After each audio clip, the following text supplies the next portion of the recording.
Chapitre 160. Jésus dit la parabole sur la distribution des eaux. Certainement, s'est répandue la nouvelle que le maître est là et qu'il va parler avant le soir. Les alentours de la maison fourmillent de gens qui parlent tout bas, sachant que le maître se repose et ne voulant pas l'éveiller. Ils attendent patiemment sous les arbres qui les défendent du soleil, mais pas de la chaleur qui est encore forte. Il n'y a pas de malades, il me semble du moins, mais comme toujours, il y a des enfants, et Anne, pour les tenir tranquilles, fait distribuer des fruits. Mais Jésus ne dort pas longtemps, et le soleil est encore haut sur l'horizon quand il apparaît, écartant le rideau et souriant à la foule. Il est seul. Les apôtres, probablement, continuent de dormir. Jésus se dirige vers les gens pour aller se placer du côté de la margelle basse d'un puits qui certainement sert pour arroser les arbres de ce verger, parce que de petits canaux partent en éventail du puits pour s'en aller ensuite à travers les arbres. Il s'assoit sur la margelle basse et aussitôt il se met à parler. Écoutez cette parabole. Un riche seigneur avait beaucoup de gens qui dépendaient de lui, disséminés dans de nombreux endroits de ses possessions. Ces dernières n'étaient pas toutes riches en eau et en terres fertiles. Il y avait aussi des endroits qui souffraient du manque d'eau, et plus que les lieux, c'étaient les personnes qui souffraient. Car si le terrain était cultivé avec des plantes qui résistaient à la sécheresse, les gens souffraient beaucoup de la rareté de l'eau. Le riche seigneur avait au contraire, à l'endroit où il habitait, un lac tout plein d'eau où s'écoulaient des sources souterraines. Un jour, le seigneur se décida à faire un voyage à travers ses possessions. Il vit que certaines, les plus proches du lac, avaient de l'eau en abondance. Les autres, éloignées, en étaient privées. Ils n'avaient que le peu d'eau que Dieu leur envoyait avec les pluies. Il vit aussi que ceux qui avaient de l'eau en abondance n'étaient pas bons avec leurs frères qui manquaient d'eau, et il lésinait même une seille d'eau, s'excusant par la crainte de rester privé d'eau. Le Seigneur réfléchit. Il prit une décision. Je vais dévier les eaux de mon lac vers les plus proches, et je leur donnerai l'ordre de ne plus refuser l'eau à mes serviteurs éloignés et qui souffrent de la sécheresse du sol. Il entreprit tout de suite les travaux. Il fit creuser des canaux qui amenaient la bonne eau du lac aux possessions les plus proches, où il fit creuser de grandes citernes de façon que l'eau se réunisse en quantité, augmentant ainsi les ressources d'eau qui étaient dans le lieu. De celles-ci, il fit partir des canaux moins importants pour alimenter d'autres citernes plus éloignées. Ensuite, il appela ceux qui vivaient dans ces endroits et il leur dit « Souvenez-vous que ce que j'ai fait, je ne l'ai pas fait pour vous donner le superflu, mais pour favoriser par votre intermédiaire ceux qui manquent même du nécessaire. Soyez donc miséricordieux comme je le suis. » Et il les congédia. Il se passa du temps et le riche seigneur se décida à faire un nouveau voyage à travers toutes ses possessions. Il vit que celles qui étaient les plus proches s'étaient embellies et qu'elles n'étaient pas seulement riches de plantes utiles, mais aussi de plantes ornementales, de bassins, de piscines, de fontaines établies dans leurs maisons, un peu partout et dans le voisinage. Vous avez fait de ces demeures des maisons de riches, observa le Seigneur. Même moi, je n'ai pas tant de beauté superflue. Et il demanda. Mais les autres viennent? Leur avez-vous donné abondamment? Les petits canaux sont-ils alimentés? Oui, ils ont eu tout ce qu'ils ont demandé. Ils sont même exigeants, ils ne sont jamais contents. Ils n'ont ni prudence ni mesure. Ils viennent demander à toutes les heures, comme si nous étions leurs serviteurs, et nous devons nous défendre pour protéger ce que nous avons. Ils ne se contentaient plus des canaux et des petites citernes, ils viennent jusqu'aux grandes. Et c'est pour cela, que vous avez enclos les propriétés et mis en chacune des chiens féroces? Pour cela, Seigneur, ils entraient sans précaution, ils prétendaient tout nous enlever et abîmer tout. Mais leur avez-vous réellement donné? Vous savez que c'est pour eux que j'ai fait cela, et que je vous ai fait intermédiaire entre le lac et leurs terres arides? Je ne comprends pas. J'avais fait prendre du lac suffisamment pour qu'il y en ait pour tous, mais sans gaspillage. Et pourtant, crois bien que nous n'avons jamais refusé l'eau. Le seigneur se dirigea vers ses possessions plus lointaines. Les grands arbres adaptés à l'aridité du sol étaient verts et feuillus. Ils ont dit vrai, dit le seigneur en les voyant de loin qui frémissaient au vent, mais il s'en approcha et vit par-dessous le terrain brûlé, presque mortes, les herbes que broutaient péniblement des brebis épuisées, envahis par le sable les jardins près des maisons.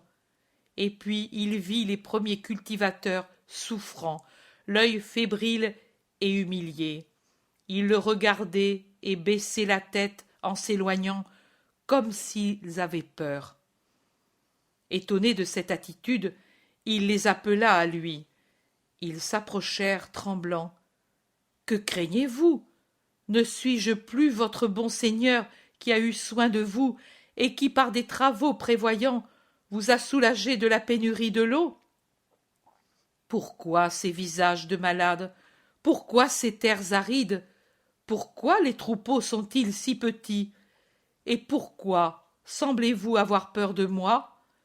Parlez sans crainte. Dites à votre Seigneur ce qui vous fait souffrir. » Un homme parla au nom de tous.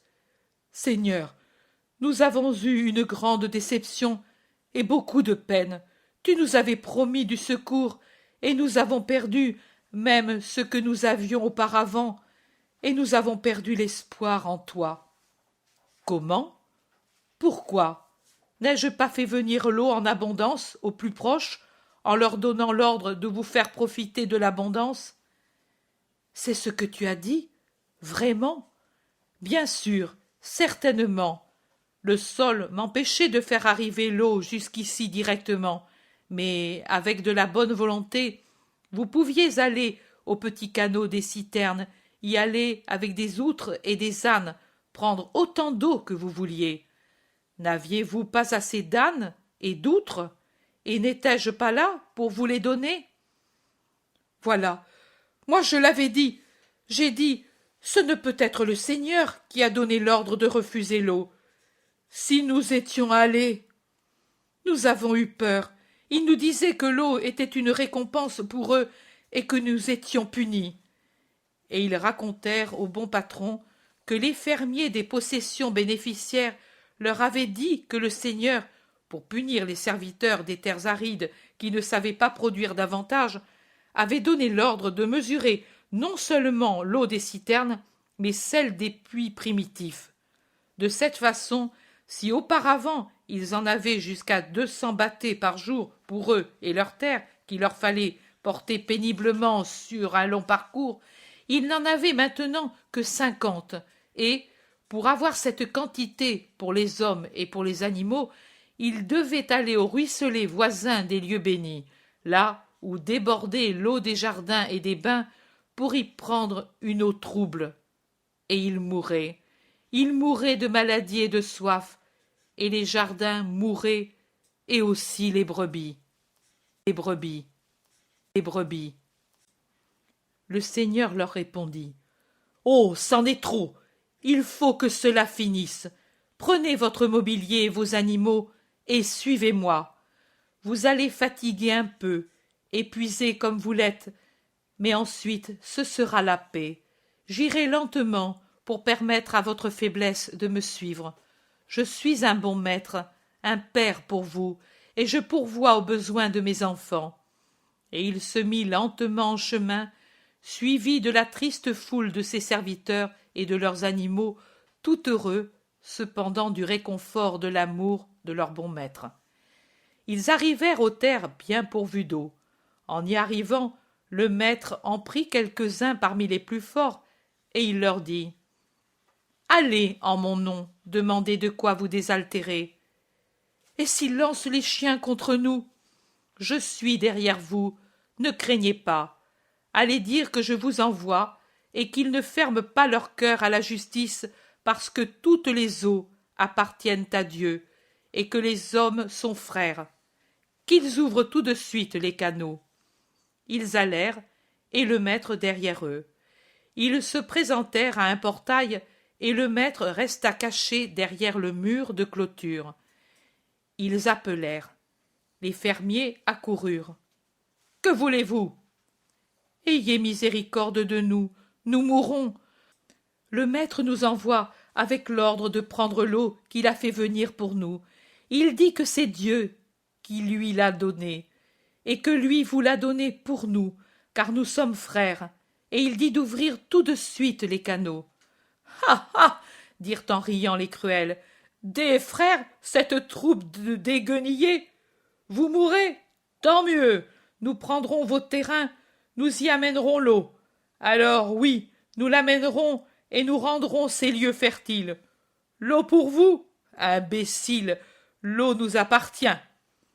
Pitié, nous mourrons.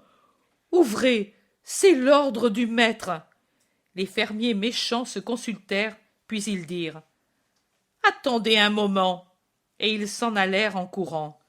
Puis ils revinrent et ouvrirent, mais ils avaient des chiens et de lourdes matraques. Les pauvres prirent peur. « Entrez, entrez, vous n'entrez pas maintenant que nous avons ouvert.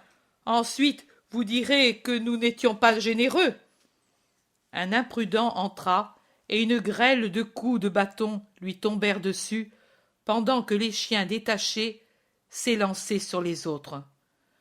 Le maître sortit de derrière le mur. « Que faites-vous, Cruels? Maintenant je vous connais, vous et vos animaux, et je vous frappe. » Et il lança des flèches contre les chiens, et entra ensuite sévère et courroucé. « C'est ainsi que vous exécutez mes ordres? C'est pour cela que je vous ai donné ces richesses? Appelez tous les vôtres, je veux vous parler. » « Et vous, » dit-il en s'adressant aux serviteurs assoiffés, « entrez avec vos femmes et vos enfants, vos brebis et vos ânes, vos pigeons et vos autres animaux. Buvez, rafraîchissez-vous, et cueillez ces fruits juteux. Et vous, petits innocents, courez parmi les fleurs, profitez-en. La justice est dans le cœur du bon maître, et la justice sera pour tous. » Et pendant que les assoiffés couraient aux citernes et se plongeaient dans les piscines, que les bestiaux allaient au bassin, et que tout était allégresse pour eux, les autres accouraient de tous côtés, craintifs. Le maître monta sur le bord d'une citerne, et il dit: « J'avais fait ces travaux, et je vous avais fait dépositaire de mes ordres et de ces trésors, car je vous avais choisi pour être mes ministres. Vous avez échoué dans l'épreuve. Vous paraissiez bon, vous deviez l'être, car le bien-être devrait rendre bon, reconnaissant envers le bienfaiteur, et je vous avais toujours favorisé en vous donnant la location de ces terres bien arrosées. L'abondance et mon élection vous ont rendu dur, plus aride que les terres que vous avez rendues complètement arides, plus malades que ces assoiffés. Eux, en effet, avec l'eau peuvent guérir, alors que vous, avec votre égoïsme, avez brûlé votre esprit qui aura beaucoup de mal à guérir, et c'est bien difficilement que reviendra en vous l'eau de la charité. Maintenant, je vous punis. Allez dans les leurs terres et souffrez ce qu'eux ont souffert. Pitié, Seigneur, pitié pour nous. Tu veux donc nous y faire périr? Tu as moins de pitié pour nous, hommes, que nous pour les animaux? Et eux, que sont-ils? Ne sont-ils pas des hommes, vos frères? Quelle pitié aviez-vous? Ils vous demandaient de l'eau, vous leur donniez des coups de bâton et des sarcasmes. Ils vous demandaient ce qui m'appartient et que je vous avais donné, et vous le refusiez en disant que c'était à vous. À qui est l'eau? Je ne dis même pas, moi, que l'eau du lac m'appartient, bien que le lac m'appartienne. L'eau appartient à Dieu. Qui de vous a créé une seule goutte de rosée? Allez. Et à vous je dis, à vous qui avez souffert, soyez bons. Faites-leur ce que vous auriez voulu qu'il vous soit fait.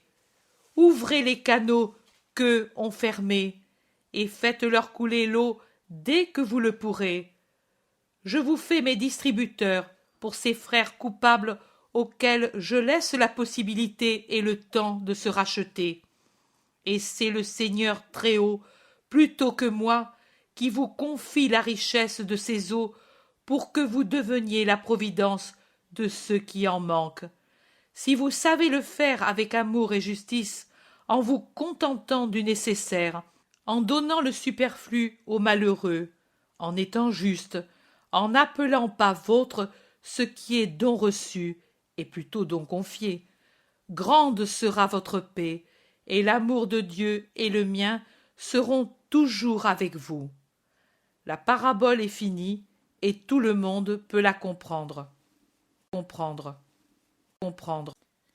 Jésus explique. Je vous dis seulement que celui qui est riche est le dépositaire de la richesse que Dieu lui accorde, avec l'ordre d'en être le distributeur pour ceux qui souffrent. Réfléchissez à l'honneur que Dieu vous fait en vous appelant à collaborer à l'œuvre de la providence en faveur des pauvres, des malades, des veuves, des orphelins. Dieu pourrait faire pleuvoir de l'argent, des vêtements, des vivres sur les pas des pauvres, mais alors il enlèverait aux riches de grands mérites, ceux de la charité envers les frères. Tous les riches ne peuvent être savants, mais tous peuvent être bons. Tous les riches ne peuvent soigner les malades, ensevelir les morts, visiter les malades et les prisonniers. Mais tous les riches, ou même simplement ceux qui ne sont pas pauvres, peuvent donner un pain, une gorgée d'eau, un vêtement qu'on ne porte plus, accueillir près du feu celui qui tremble de froid, sous son toit, celui qui n'a pas de maison, et qui est sous la pluie ou en plein soleil. Le pauvre, c'est celui qui manque du nécessaire pour vivre. Les autres ne sont pas pauvres, ils ont des moyens limités, mais ils sont toujours riches par rapport à ceux qui meurent de faim, de privation, de froid. Je m'en vais, je ne puis faire de bien aux pauvres de ces parages, et mon cœur souffre en pensant qu'ils perdent un ami. Eh bien, moi qui vous parle, et vous savez qui je suis, je vous demande d'être la providence des pauvres qui restent sans leur ami miséricordieux. Faites l'aumône, et aimez-les en mon nom, en souvenir de moi. Soyez mes continuateurs, soulagez par cette promesse mon cœur accablé, que dans les pauvres vous me verrez toujours, et que vous les accueillerez comme les plus vrais représentants du Christ qui est pauvre, qui a voulu être pauvre pour l'amour de ceux qui sont les plus malheureux sur la terre, et pour expier par ses privations et son poignant amour les prodigalités injustes et les égoïsmes des hommes. Souvenez-vous, la charité, la miséricorde est récompensée éternellement. Souvenez-vous, la charité, la miséricorde est l'absolution des fautes. Dieu pardonne beaucoup à celui qui aime, et l'amour pour les indigents qui ne peuvent rien donner en échange est l'amour le plus méritoire aux yeux de Dieu. Rappelez-vous les paroles que je vous dis jusqu'à la fin de la vie, et vous serez sauvés et bienheureux dans le royaume de Dieu. Que ma bénédiction descende sur ceux qui reçoivent la parole du Seigneur et la font action. Les apôtres et Margiam, avec les disciples, sont sortis tout doucement de la maison pendant qu'il parlait, et ils forment un groupe compact derrière les gens. Mais ils s'avancent quand Jésus a fini de parler et recueillent en passant l'obole de ceux qui l'offrent, et ils apportent l'argent à Jésus. Derrière eux, s'insinue un homme souffreteux qui a bien pauvre mine. Il avance la tête si penchée que je ne puis voir son visage. Il va aux pieds de Jésus et, en se battant la poitrine, il gémit. J'ai péché, Seigneur, et tu m'as puni. Je l'ai mérité, mais donne-moi au moins ton pardon avant de partir. Aie pitié de Jacob le pécheur. Il lève le visage, et je reconnais, plutôt parce qu'il se nomme que par son aspect ravagé, le paysan favorisé une fois, puni une autre fois à cause de sa dureté envers les deux orphelins. Mon pardon? Tu voulais guérir de cela autrefois, et tu t'inquiétais parce que ton grain était abîmé. Eux ont semé pour toi. Es-tu sans pain, par hasard? J'en ai suffisamment. Et n'est-ce pas peut-être du pardon? Jésus est très sévère. Non, je voudrais mourir de faim, mais sentir que mon âme est en paix. Avec le peu que j'avais, j'ai essayé de réparer, j'ai prié et pleuré, mais toi seul peux pardonner et donner la paix à mon esprit. Seigneur, je ne te demande que le pardon. Jésus le regarde fixement. Il lui fait lever le visage que l'homme a baissé, et il le sonde de ses yeux splendides en restant un peu penché sur lui. Puis il dit « Va, tu auras ou n'auras pas le pardon, selon la façon dont tu vivras dans le temps qui te reste. » Oh, mon Seigneur, pas ainsi, tu as pardonné à des fautes plus grandes. Ce n'étaient pas des personnes qui avaient reçu des bienfaits comme toi, et elles n'avaient pas péché contre des innocents. Le pauvre est toujours sacré, mais plus sacré que tous, l'orphelin et la veuve. Tu ne connais pas la loi? L'homme pleure. Il voulait un pardon immédiat. Jésus résiste. Tu es descendu 2 fois, et tu ne t'es pas pressé de remonter. Souviens-toi, ce que tu t'es permis, toi, homme, Dieu peut se le permettre. Dieu est toujours très bon s'il te dit qu'il ne te refuse pas absolument le pardon, mais le fait dépendre de ta façon de vivre jusqu'à la mort. Va. Bénis-moi au moins, pour que j'aie davantage la force d'être juste. J'ai déjà béni. Non, pas ainsi. Bénis-moi en particulier. Tu vois mon cœur. Jésus lui met la main sur la tête et lui dit « J'ai dit, mais que cette caresse te persuade que si je suis sévère, je ne te hais pas. Mon amour sévère, c'est pour te sauver, pour te traiter en ami malheureux, non parce que tu es pauvre, mais parce que tu as été mauvais. Souviens-toi que je t'ai aimé, et que j'ai eu compassion de ton esprit, et que ce souvenir te rende désireux de m'avoir pour ami, qui ne soit plus sévère. Quand, Seigneur, où te trouverai-je si tu dis que tu t'en vas? Dans mon royaume. Quel royaume? Où le fondes-tu? Moi j'y viendrai. Mon royaume sera dans ton cœur si tu le rends bon, et puis il sera au ciel. Adieu, je dois partir, parce que le soir arrive, et je dois bénir ceux que je quitte. Et Jésus le congédie, en s'adressant ensuite aux disciples et aux maîtres de la maison, qu'il bénit un par un. Puis il reprend la route, après avoir donné l'argent à Judas. Le ver de la campagne l'engloutit, alors qu'il marche vers le sud-ouest, en direction de Capharnaüm. Pierre s'écrie « Tu marches trop, maître! Nous sommes là! Nous avons déjà fait tant de stades! » Sois bon, Simon, nous allons être en vue de Corosaïne. Vous y entrerez et irez dans quelques maisons qui nous sont amies, et spécialement chez la veuve, et vous direz au petit Joseph que je veux le saluer à l'aube. Vous me le conduirez sur la route qui monte vers Giscala, vers Giscala, vers Giscala. Pierre demande: Mais tu n'entres pas dans Corosaïne? Non, je vais prier sur la montagne. Tu es à bout, tu es pâle. Pourquoi te négliges-tu? Et pourquoi ne viens-tu pas avec nous? Pourquoi n'entres-tu pas dans la ville? Ils l'accablent de questions. Leur affection est parfois fatigante. Mais Jésus est patient, et patiemment il répond: Vous le savez, pour moi l'oraison est repos, et fatigue d'être parmi les gens, quand je n'y suis pas pour guérir ou pour évangéliser. J'irai donc sur la montagne, là où je suis allé d'autrefois. Vous connaissez l'endroit? Sur le sentier qui va chez Joachim? Oui, vous savez où me trouver. À l'aube, je viendrai à votre rencontre. Et nous irons vers Giscala? C'est la bonne route pour aller vers les confins syro-phéniciens.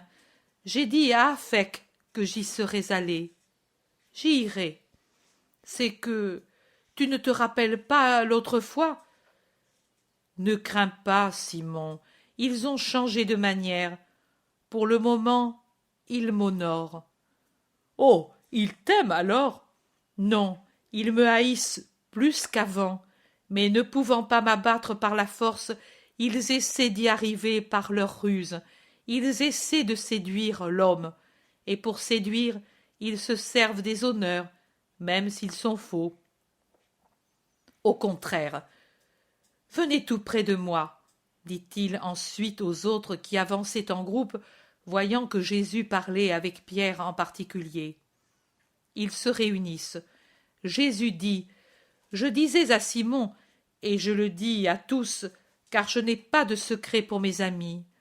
Je disais à Simon que ceux qui sont mes ennemis ont changé de manière pour me nuire, mais qu'ils n'ont pas changé de pensée à mon égard. Aussi, de même qu'auparavant ils se servaient de l'insulte et de la menace, maintenant ils se servent des honneurs. Pour moi, et sûrement aussi pour vous. Soyez forts et sages. Ne vous laissez pas tromper par des paroles mensongères, par des cadeaux, par des séductions. Rappelez-vous ce que dit le Deutéronome. Les cadeaux aveuglent les yeux des sages et altèrent les paroles des justes. Rappelez-vous Samson.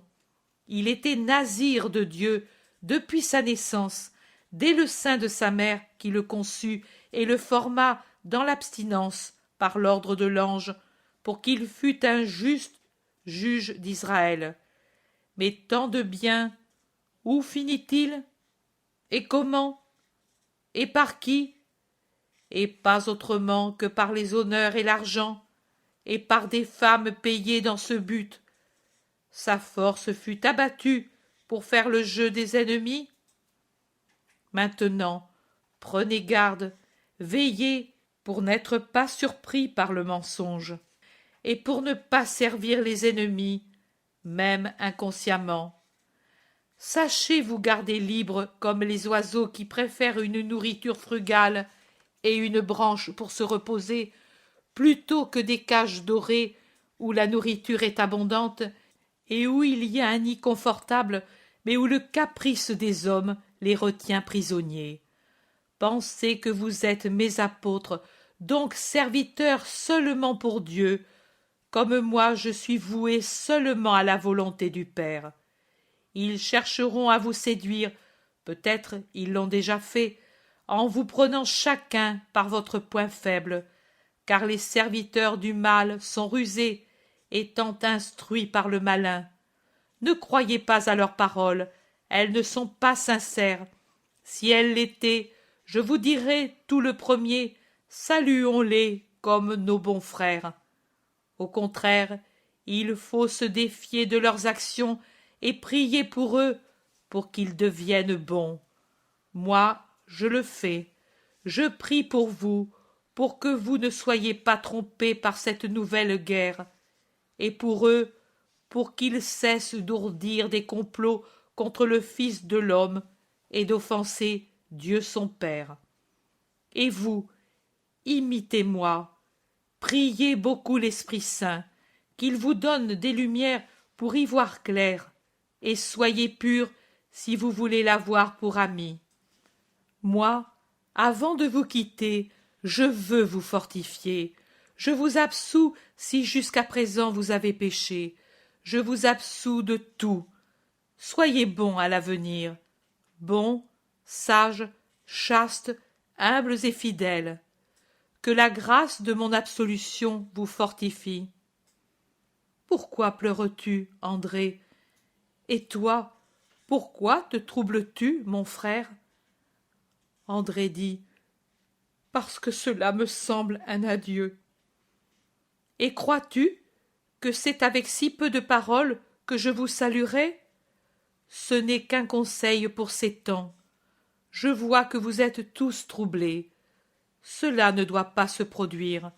Le trouble trouble la paix. La paix doit toujours être en vous. Vous êtes au service de la paix, et elle vous aime tant qu'elle vous a choisi comme ses premiers serviteurs. Elle vous aime. Vous devez donc penser qu'elle vous aidera toujours, même quand vous serez resté seul. La paix, c'est Dieu. Si vous êtes fidèle à Dieu, il sera en vous, et avec lui en vous, qu'avez-vous à craindre? Et qui pourra vous séparer de Dieu si vous ne vous mettez pas dans le cas de le perdre? Seul le péché sépare de Dieu. Mais le reste, tentation, persécution, mort, même la mort, ne séparent pas de Dieu. Mais elles unissent davantage à lui, car toute tentation vaincue vous fait monter d'un degré vers le ciel, car les persécutions vous obtiennent un redoublement d'amour protecteur de Dieu, et la mort d'un saint ou d'un martyr n'est qu'une fusion avec le Seigneur Dieu. En vérité, je vous dis que, sauf les fils de perdition, aucun de mes grands disciples ne mourra plus avant que j'aie ouvert les portes des cieux. Aucun donc de mes disciples fidèles ne devra attendre l'embrassement de Dieu après être passé de cet exil ténébreux aux lumières de l'autre vie. Je ne le vous dirais pas si ce n'était pas vrai. Vous voyez, même aujourd'hui, vous avez vu quelqu'un qui, après l'égarement, est revenu sur les chemins de la justice. Il ne faudrait pas pécher, mais Dieu est miséricordieux et il pardonne à celui qui se repent. Et celui qui se repent peut surpasser même celui qui n'a pas péché, si son repentir est absolu, et héroïque la vertu qui succède au repentir. Il sera si doux de se trouver là-haut, vous voir monter vers moi, et moi courir à votre rencontre pour vous embrasser et vous conduire à mon Père en disant: voici un de mes bien-aimés. Il m'a toujours aimé, et il t'a donc toujours aimé du moment où je lui ai parlé de toi. Maintenant, il est venu.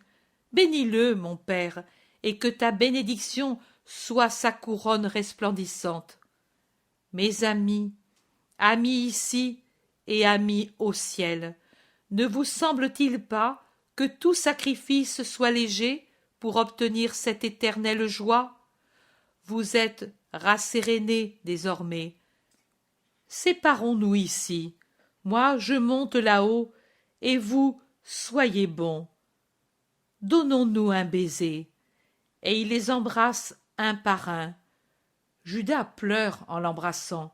Il a attendu d'être le dernier, lui qui cherche toujours à être le premier, et il reste enlacé à Jésus, lui donnant plusieurs baisers, et lui murmurant dans les cheveux près de l'oreille: prie, prie, prie pour moi.